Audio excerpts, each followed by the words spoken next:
Hello, my name is Yali Batan, and today I would like to weave together parts of my story of coming into myself with texts and concepts from my gender and education class. In this class, we've talked a lot about the purposes of education and how we as educators can support the diversity of students, especially in terms of gender. Through the text, I will analyze my own experiences and argue for how things might have been done better. So a little about me. My identity is complex and ever-shifting, and I contain multitudes, but for the sake of today's discussion, I'll focus solely on gender. As of recent, the most accurate label I've found for myself is non-binary trans femme, which I understand to mean that my gender does not align so neatly with the binary, but I'm what you might call feminine of center. I was assigned male at birth and socialized into masculinity, but something always felt off. I knew I wasn't like the other boys, but I didn't have words to describe how I felt.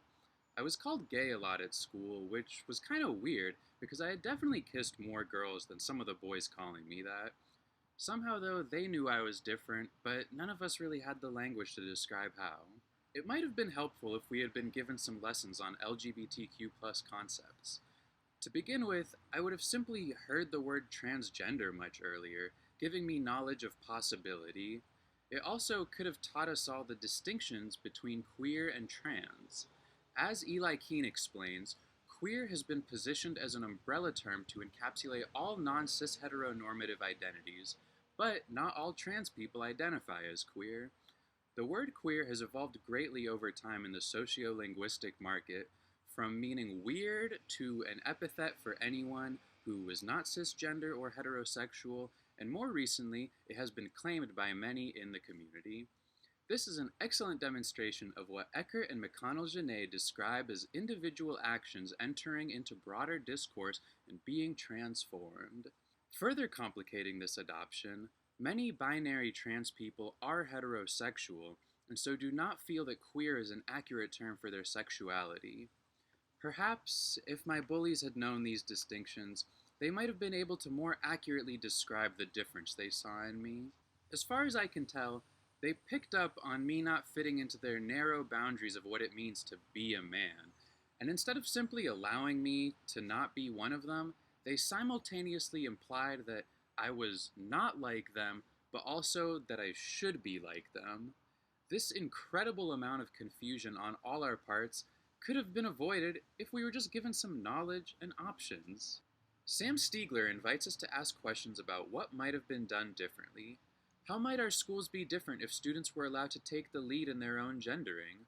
What if there were space for students to say, I identify as this, or I use these pronouns? What if teachers and adults listened to students instead of making judgments based on their own assumptions about a student's gender? Stiegler makes the excellent point that step one in supporting kids' understandings of gender is giving them information about the possibilities. Without language or concepts, kids can have feelings that they are simply unable to articulate. When I was in school, the concept of self-identifying through gender pronouns was not a thing. Nobody had heard of non-binary. Heck, I don't even think I had heard the word transgender. The closest was maybe transvestite, but that was some deeply shameful kink that was looked down upon. What can you do when Dr. Frankenfurter is the best representation you've got other than to stay in the closet? Around age 18, I started wearing feminine clothing on stage with my rock band, which gave me plausible deniability that I was just following in the footsteps of so many rock icons before me. But there was definitely more to it. In my early 20s, I was really struggling to understand my gender. Trans was slowly getting more accepted, and I kept asking myself, am I trans? Every few months. The answer was never 100% yes, but it also wasn't 100% no. At community college, I started taking some gender studies classes, and after years of back and forth, one day I found out about non-binary, and something clicked. There was finally a word for how I felt, and that was the first time I experienced gender euphoria. It was like a dark cloud that had been there for most of my life had finally been lifted, and I tell you, it was exhilarating. This exemplifies to me just how important language can be, despite its many shortcomings. So, other than the previous examples, how might educators do a better job teaching their students critical thinking about complex concepts? A perfect example that relates to gender is in the narrativizing of the conception process, usually taught somewhere between the ages of 10 and 14. As explained by Emily Martin, social constructs of gender shape the language we use to talk about biological processes. In this case, the sperm cells fight each other to the finish line to penetrate the passive, delicate egg. Sperm are produced while eggs are discarded. More recent research into these mechanisms shows that they occur quite differently in reality, but the narrative has already taken holds in the mind of so many. By the time I was taught this story in school, I already had a lot of gender stereotypes in my head, so this story was very easy to believe. Like, why wouldn't our sex cells behave the same as our gender? This naturalization effect gets in the way of critical thinking. I can imagine a version of the lesson where we were simply shown an egg and a sperm and asked what we thought might have happened, instead of just being told. I wonder if we as middle schoolers would have replicated the narrative, or, given free rein with our imaginations, would we have come up with something closer to the truth? Since we were just given the narrative, we didn't get any chance to exercise critical thought. In the case of egg and sperm, sociocultural conceptions of masculinity and femininity polluted scientific understandings of narratives of reproduction.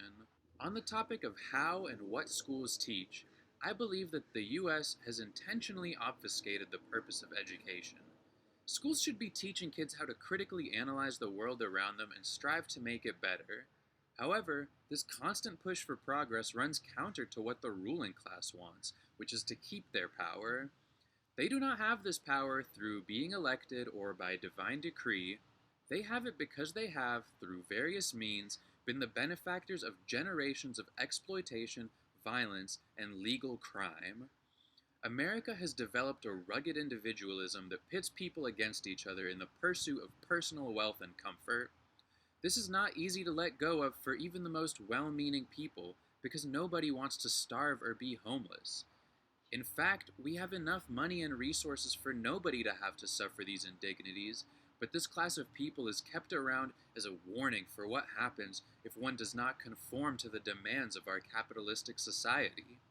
Because of all this, our schools prepare children less for a fruitful life and more for being a good worker. Many progressive movements in the last century were about gaining the right to work for various marginalized groups, the most notable of which being women during the second wave feminist movement of the 60s and 70s. This gained right is championed as a marker of liberation and success, but at what and for whom? Women of color were already working. They had no choice but to toil to provide for their families. So it was white women who were trying to get out from the grip of their husbands who had access to prestigious enough jobs to be able to support a family on one income. As they did, were they truly liberated? Today, women still make less money than men for equivalent labor, and that's if they can even get it, because many jobs have become de facto gendered, such as secretaries and nurses being femme-coded, while CEOs and doctors are masc-coded. This also brings up the larger question, is work liberating? In my opinion, it is only liberating within the confines of capitalism, in which happiness is nearly unachievable without some amount of money and success to keep oneself out of the gutters. By framing this entry into the capitalist workforce as liberating, it normalizes capitalist production as the goal of society and stops women of all races from uniting with men of all races, from uniting with non-binary people of all races, as workers and humans who seek to live and love in community, not toil individually for a chance at a few crumbs of dignity. This brings me to Jennifer Nash's insistence on a politics and ethics of love, which I am personally devoted to as a lens for living better and maximizing the potential and joy of humanity. I recently read Erich Fromm's The Art of Loving and am currently reading Bell Hook's All About Love, which both give perspective on the philosophy of what it means to love, particularly what Fromm calls brotherly love, or the love for other humans simply because they are human.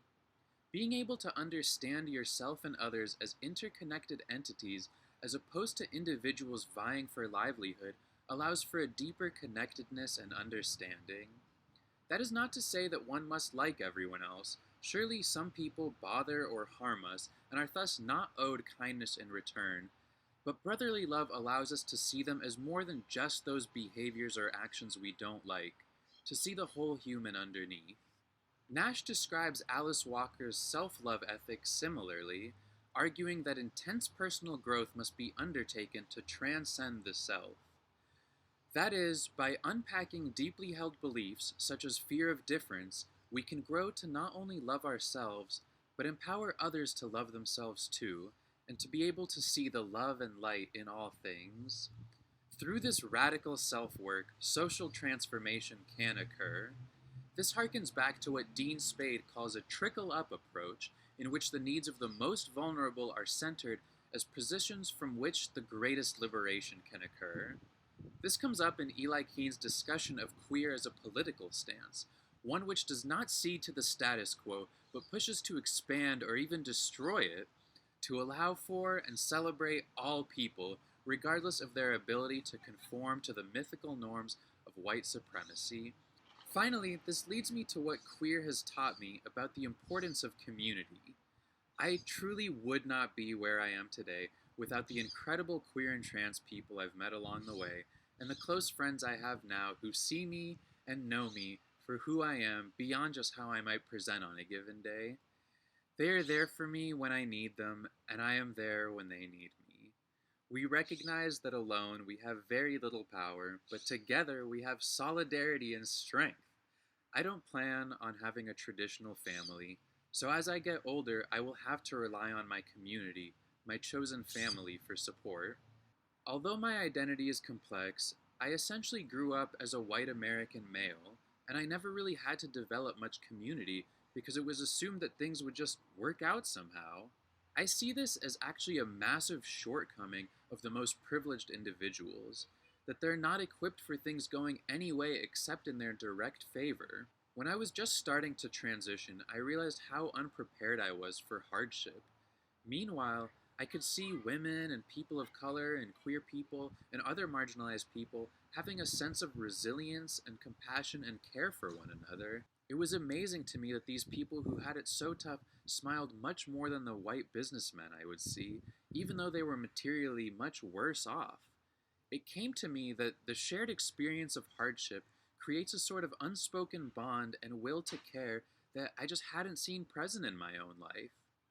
Coming out as trans didn't all of a sudden imbue me with these characteristics, but years of struggle to be myself collided with this observational knowledge I was picking up and left me with an ethic of communal love.